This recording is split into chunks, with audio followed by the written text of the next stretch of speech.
السلام علیکم ورحمۃ اللہ وبرکاتہ۔ عالم برزخ میں ہمارا سفر، اپنے سفر کو جاری رکھے ہوئے ہیں ہم۔ یہاں پہ ایک کریکشن ذرا سی یہ بتانی تھی کہ کل ہم نے یہ بتایا کہ نماز عشاء میں سورہ کافرون، ساتھ ہی ہم نے پوسٹ شیئر کر دی تھی کہ آپ اپنی کسی بھی نماز میں اس سورہ کو ایڈ کر سکتے ہیں، چاہے عشاء ہو، ظہر ہو، عصر ہو، مغرب ہو، فجر ہو، جہاں بھی آپ چاہیں بدل بدل کے سوروں کو پڑھ سکتے ہیں۔ اور اس سورے کو بھی کبھی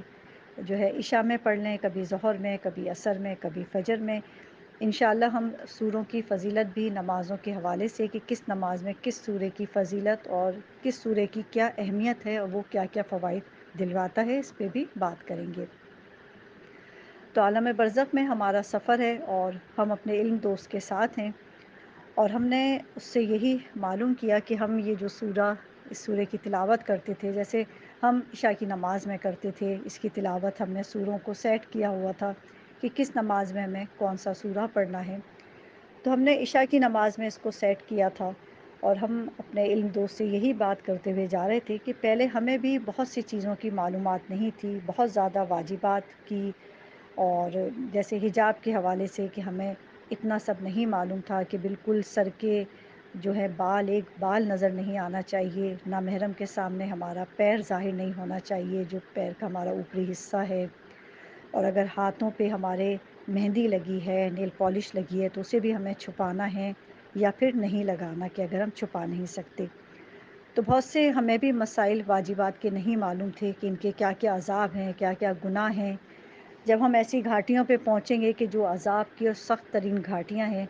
تو وہاں ہمیں شدت سے جو ہے احساس ہوگا کہ ہم کیا کیا معاملات دنیا میں گڑبڑ کر کے آ گئے، یعنی کیا کیا بدنصیبی انسان اپنے لیے سمیٹ کے یہاں لے آیا، صرف دنیا کی تھوڑی سی واہوائی کے لیے کہ آپ بہت خوبصورت لگ رہی ہیں، آپ بہت اچھی لگ رہی ہیں، یا مجھے خود بہت اچھا لگ رہا ہے بن سور کے باہر جانا، بھلے ہی خدا کی نافرمانی ہو رہی ہو، بھلے ہی اہل بیت معصومین مجھ سے ناراض ہو جائیں، مجھے اس کی پرواہ نہیں ہوتی تھی۔ میں قرآن کی تلاوت بھی کرتی تھی تو میں یہ نہیں دیکھ پاتی تھی کہ خدا کہہ رہے ہیں میں تو متقیوں کے اعمال قبول کرتا ہوں، اور متقی کون ہوتا ہے؟ جو گناہوں سے پرہیز کرتا ہے، نیکیوں پہ سبقت کرتا ہے، واجبات پہ سخت ہوتا ہے۔ تو ہم اپنے علم دوست کے ساتھ بات کرتے ہوئے چل رہے تھے کہ ایسے بہت سے معاملات تھے، اور الحمدللہ ہم اس سورے کی تلاوت کرتے تھے۔ تو ہمارے علم دوست نے کہا کہ اسی وجہ سے تمہیں توفیق نصیب ہوئی کہ تم خدا سے ہمیشہ توفیق بھی مانگتی تھیں یا مانگتے تھے، کہ خدا، میں کوئی بھی عمل دنیا میں اچھا دیکھتی تھی یا دیکھتا تھا تو دعا کرتے تھے تم کہ خدا مجھے توفیق دے کہ میں یہ کروں، اور یہ ہو نہیں سکتا، ناممکنات میں سے ہے۔ ہمارے علم دوست نے کہا کہ تم توفیق مانگو تمہیں حاصل نہ ہو، اگر سچے دل سے نیت صاف ہو کہ تم توفیق مانگو اور خدا نہ دے، سوال ہی پیدا نہیں ہوتا۔ اگر انسان کبھی ایسے سوچتا ہے، راہ چلتے راستے میں دیکھتا ہے کہ یہ بیچارے غریب لوگ مجھے نظر آ رہے ہیں، خدا مجھے اتنا دے کہ میں ان کے لیے کچھ کر سکوں، خدا مجھے اتنی توفیق دے کہ میں ان کے لیے مدد کروں، تو خدا ایسے راستے ذریعے بناتا ہے کہ آپ مدد کرنے کے قابل ہو جاتے ہیں۔ شرط کیا ہے؟ کہ نیت خالص ہو، کیونکہ خدا سے کنیکشن جو مضبوط ہوتا ہے وہ نیت کے ساتھ۔ تو ہمارے علم دوست نے کہا کہ تم توفیق مانگتی تھی خدا سے، کہ جب تمہیں مثال کے طور پہ حجاب کے واجبات کا نہیں معلوم تھا، اور جب میں نے تمہاری رہنمائی کی، علم دوست نے کہا کہ جب میں نے تمہاری علم کو تمہیں دیا، تمہاری رہنمائی کی، تو تمہیں یہ مسائل سمجھ میں آئے کہ یہ تو واجبات کے مسائل ہیں اور مجھے اس پہ کاربند رہنا ہے۔ تو تم نے خدا سے توفیق مانگی سچے دل سے، اور جب تم خدا سے توفیق مانگ رہی تھی کہ پروردگار تو مجھے مکمل اور کامل حجاب کرنے کی توفیق دے، جیسے کہ بی بی سیدہ کرتی تھی، کیونکہ میں ان کی کنیز ہوں، میں ان کو ناراض نہیں کرنا چاہتی۔ جس وقت تم یہ دعا کرتی تھیں، تمہارے دل میں دنیا نہیں ہوتی تھی، لوگ نہیں ہوتے تھے، پیور ہو جاتی تھی تم خدا کے لیے، خالص ہو جاتی تھی زمانے کے امام اور بی بی سیدہ کے لیے، اور اتنی خالص اور اتنی پیور ہو جاتی تھی اپنی دعا کے ساتھ کہ وہ حاجت بھی قبول ہوتی تھی، توفیق بھی ملتی تھی، اور تم جو دعاؤں کے لیے ہاتھ اٹھاتی تھی بہترین طریقے سے قبول ہو کے تمہارے پاس وہ حاجتیں واپس آتی تھیں۔ یعنی اتنا تمہارا راستہ ہموار ہو جاتا تھا، آسان ہو جاتا تھا اور اہل بیت و معصومین سے کنیکشن مضبوط ہوتا تھا۔ تو ہمارے علم دوست نے کہا کہ جتنا انسان واجبات سے قریب ہوتا ہے، مستحبات کا ثواب ہے مگر سوال نہیں ہوگا۔ اگر کسی نے کیا تو اسے ثواب ہے، نہیں کیا تو کوئی اس پہ گناہ نہیں ہے۔ خدا نہیں پوچھے گا کہ تم نے فلاں تاریخ کی نماز کیوں نہیں پڑھی اور فلاں دن کے تم نے غسل کیوں نہیں کیا، مگر جو واجبات ہیں کہ واجب نمازیں تھیں تو اس کا سوال ہوگا، حجاب ہے اس کا سوال ہوگا، تو واجبات کا سوال ہوگا، مستحبات کا ثواب ہوگا، سوال نہیں ہوگا۔ تو تمہارے ذہن میں یہ سب چیزیں ہوتی تھیں، اور جتنا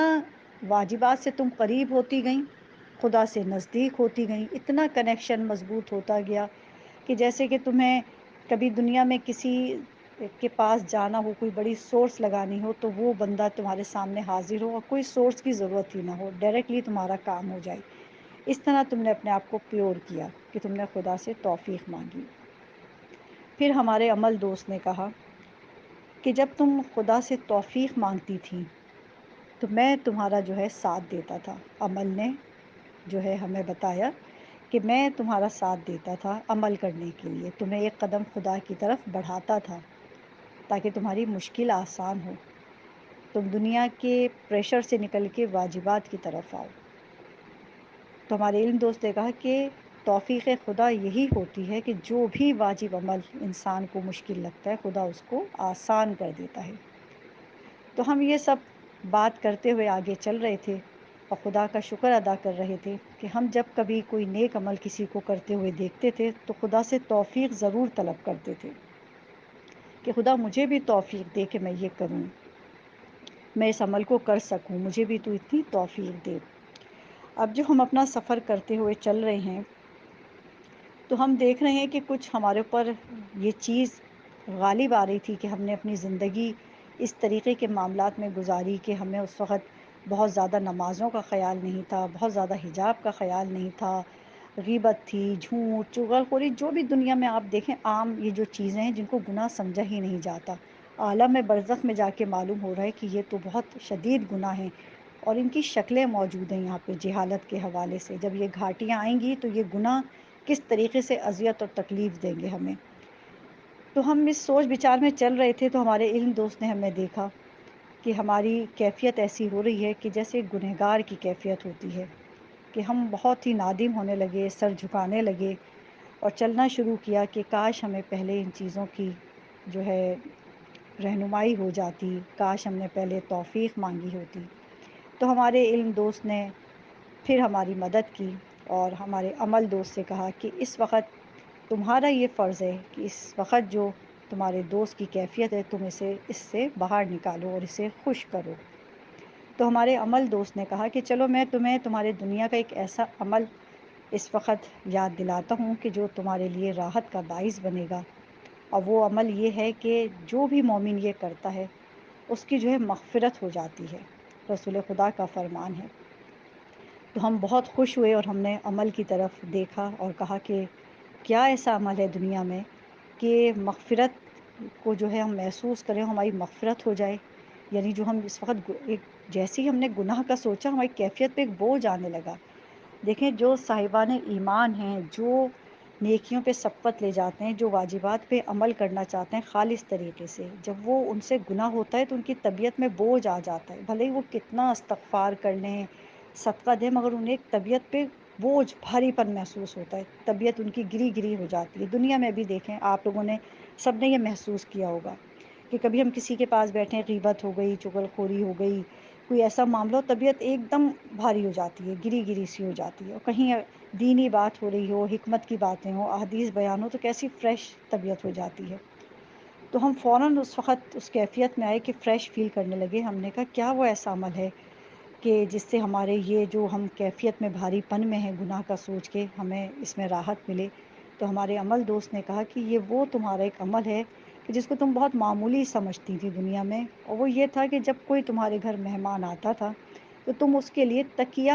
آگے بڑھا دیتی تھی، جیسے وہ ٹیک لگا کے بیٹھنا چاہے تو تکیہ دے دیا، اس کو آگے اس کے تکیہ بڑھا دیا۔ اگر کوئی بزرگ ہے تو اس کو پیروں کے نیچے رکھنے کے لیے کوئی اسٹول جو ہے رکھ دیا سائڈ میں کہ اس کے پیروں کو تکلیف نہ ہو، پیر اونچے کر لے۔ اور جو احادیث میں ہے روایت میں وہ یہی کہ تکیہ بڑھانے کا مومن کو ثواب، مطلب کہ دوسرے کو راحت پہنچانا، کہ یہ اس وقت شاید کمفرٹیبل نہیں ہے بیٹھنے میں، ہم اسے تکیہ دیں تو یہ سکون سے تکیہ ہوتا ہے نا کہ آپ آرام ریلیکس میں آ جاتے ہیں کہیں بیٹھے ہوں، وہ تکیہ دینے کا اتنا ثواب ہے کہ خدا گناہوں کو بخش دیتا ہے۔